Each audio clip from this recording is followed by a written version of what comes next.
On dit que le silence est d'or, mais au mauvais moment, il peut devenir l'arme la plus dangereuse que vous possédez.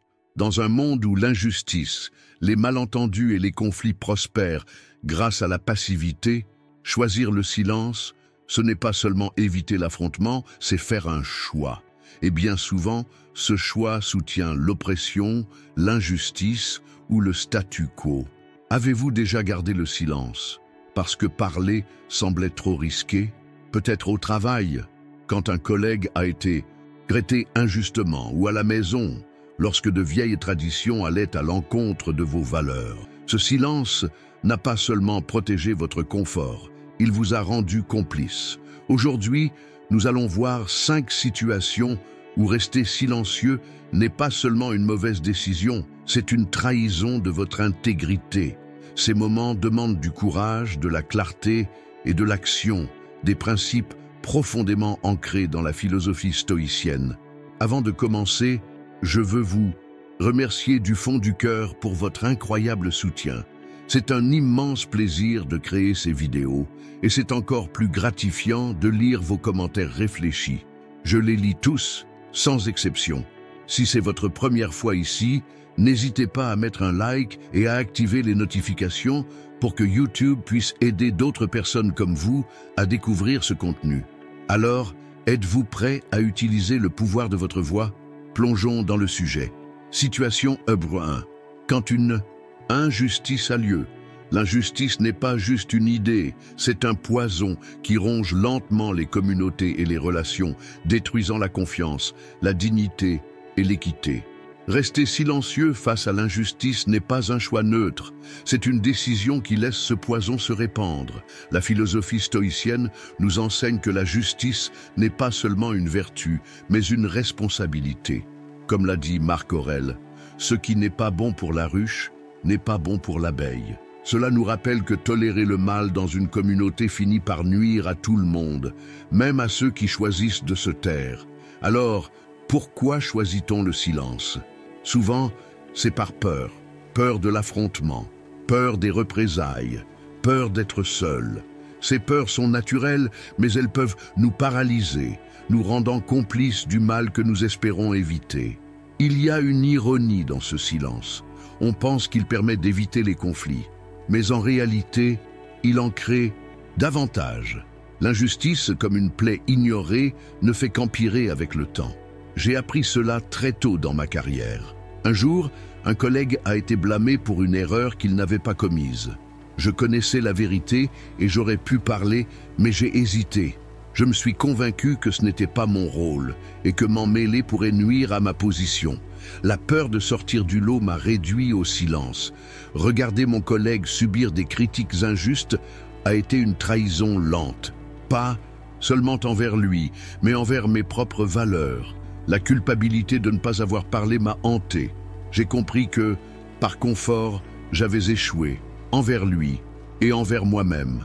Avec le temps, j'ai appris que se taire face à l'injustice, c'est trahir à la fois la victime et l'intégrité que nous prétendons défendre. Se dresser contre l'injustice ne signifie pas forcément accomplir des actes héroïques.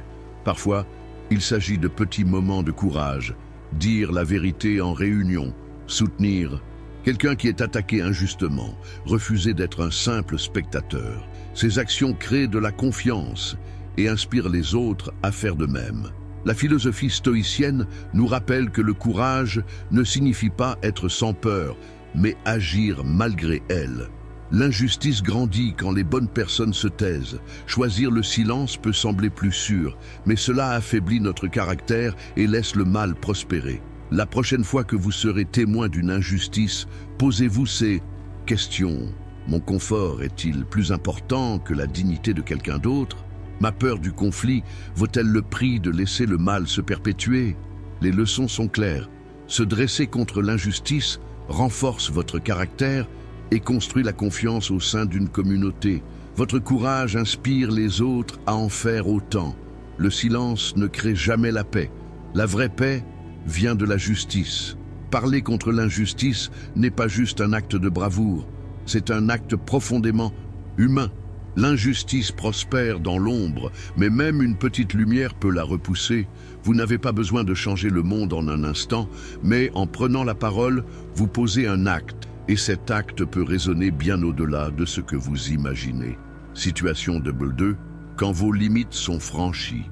Les limites ne sont pas de simples préférences personnelles, ce sont les lignes invisibles qui définissent le respect, la confiance et l'intégrité dans toute relation.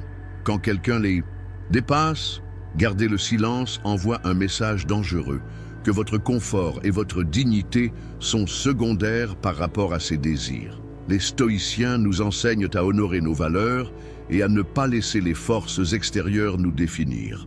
Comme l'a dit Épictète, nul n'est libre s'il n'est pas maître de lui-même. Défendre ses limites, ce n'est pas être hostile, c'est faire preuve de respect envers soi-même et apprendre aux autres comment nous traiter. J'avais un proche qui empruntait souvent de l'argent sans jamais le rendre, promettant toujours de me rembourser bientôt. Au début, je me suis convaincu que c'était mon devoir d'aider ma famille. Mais avec le temps, ces demandes sont devenues plus fréquentes et les montants ont augmenté. J'ai commencé à ressentir de la rancœur, pas seulement à cause de la charge financière, mais parce que je réalisais qu'il profitait de ma gentillesse. Finalement, après une nouvelle demande, j'ai décidé de parler. Je lui ai expliqué que, bien que je tienne à lui, je ne pouvais plus prêter d'argent sans engagement clair. J'ai posé une limite. Je l'aiderai autrement, mais pas financièrement. Il l'a mal pris au début, mais a fini par comprendre. Ce n'était pas une conversation facile, mais elle m'a permis de protéger mes finances et d'établir une relation plus saine. Cette expérience m'a appris une vérité essentielle. Ne pas fixer de limites peut mener à l'exploitation et à des relations toxiques. Quand on laisse les autres franchir nos barrières, on compromet nos principes et on fragilise le respect mutuel. Le stoïcisme nous rappelle que nous sommes responsables de la manière dont les autres nous traitent. Fixer des limites ne revient pas à rejeter les autres, c'est affirmer notre valeur et s'assurer que les relations sont fondées sur l'équité et le respect. La façon dont vous communiquez vos limites est essentielle. Soyez ferme, mais aussi empathique. Expliquez comment le comportement vous affecte et précisez ce qui doit changer. Cette approche favorise la compréhension et évite les conflits inutiles. Les limites ne sont pas des murs, mais des gardiens de ce qui est essentiel pour vous. En parlant quand elles sont franchies, vous montrez que vous vous respectez et que vous attendez des autres qu'ils fassent de même. Comme l'a dit Marc Aurèle, la meilleure revanche est de ne pas ressembler à son ennemi. Plutôt que de nourrir du ressentiment ou d'éviter le problème, répondez avec assurance et intégrité. En faisant cela, vous protégez votre bien-être et créez des relations plus saines et respectueuses, où la confiance peut grandir. Situation 3. Quand la vertu et l'honnêteté sont la clé de l'alignement. Comme l'a dit Marc Aurèle, « Si ce n'est pas juste, ne le fais pas. Si ce n'est pas vrai, ne le dis pas. » Mais que se passe-t-il lorsque le silence devient un mensonge? Quand cacher la vérité permet à la tromperie ou au mal de continuer, alors le silence devient une trahison. Non, seulement envers les autres, mais aussi envers soi-même. J'ai moi-même vécu une situation dans ma carrière qui a mis à l'épreuve mon engagement envers l'honnêteté. Lors d'une réunion, un supérieur a présenté un rapport contenant des erreurs importantes.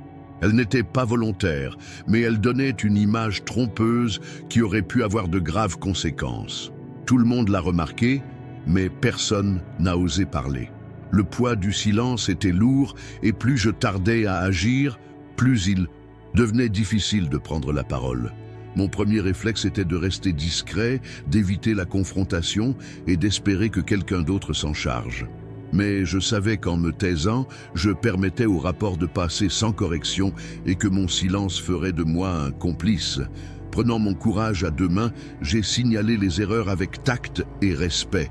L'atmosphère est devenue tendue, mais au final, l'équipe a corrigé les erreurs et le projet a pu avancer avec intégrité. Cette expérience m'a appris que l'honnêteté, même inconfortable sur le moment, forge la confiance et le respect sur le long terme. La philosophie stoïcienne nous rappelle que le courage et l'honnêteté vont de pair. Il est facile d'être honnête quand cela ne nous coûte rien, Mais c'est dans les moments difficiles que se révèle notre véritable caractère. Les gens respectent ceux qui osent se tenir dans la lumière de la vérité, même quand elle projette des ombres inconfortables. Être honnête ne signifie pas être brutal ou insensible. C'est avoir le courage de dire ce qui doit être dit avec bienveillance et respect.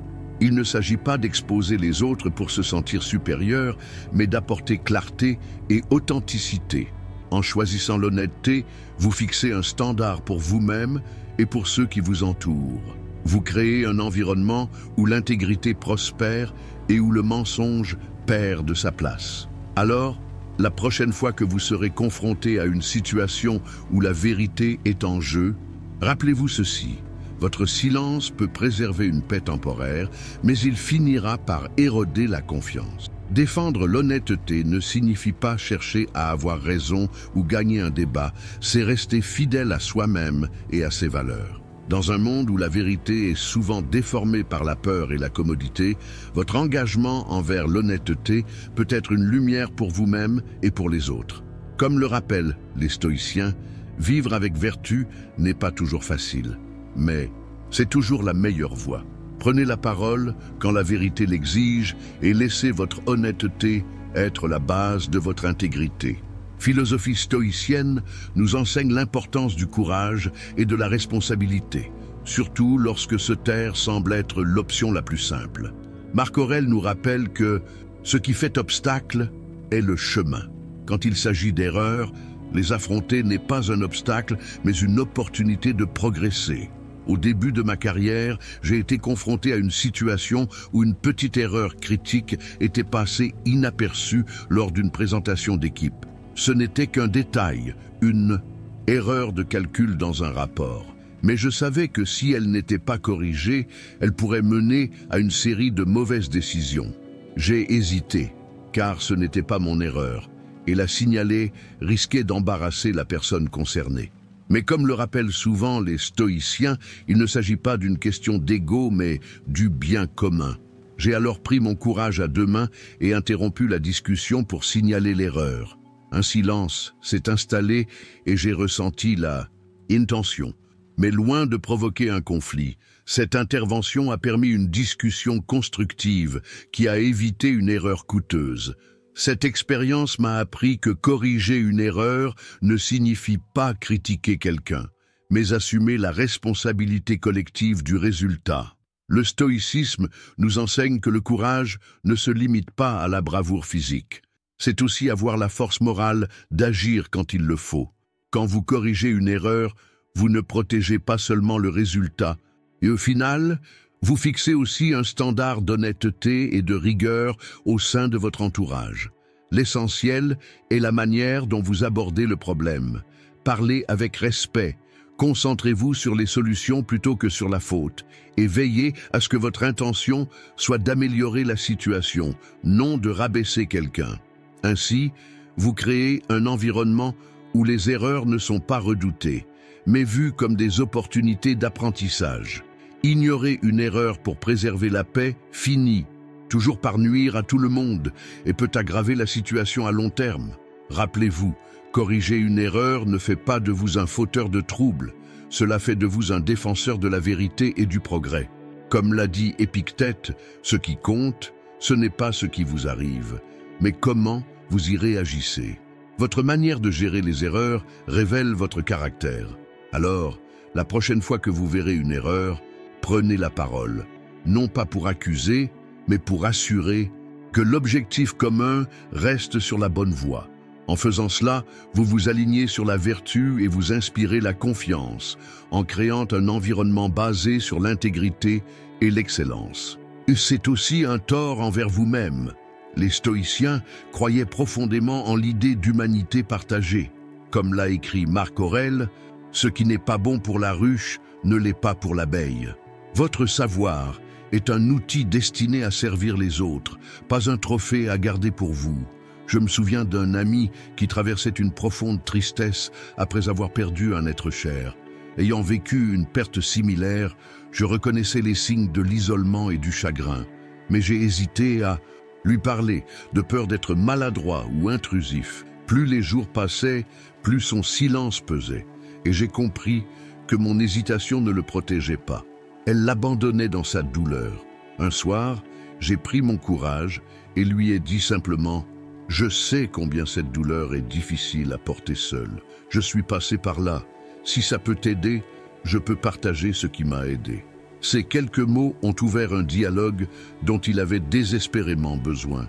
Vos expériences, même les plus douloureuses, peuvent être une source de réconfort et de guidance pour les autres. Offrez votre aide avec humilité et bienveillance, sans prétendre tout savoir. Garder le silence quand vous pouvez aider n'est pas de la modestie. C'est priver quelqu'un d'un soutien précieux. Comme l'a dit Épictète, n'explique pas ta philosophie, incarne-la. Si cette vidéo vous a parlé, laissez un commentaire et partagez votre expérience. Vous pouvez aussi simplement écrire « Je peux le faire » pour montrer que vous avez complété cette session. Merci et à bientôt pour la prochaine vidéo.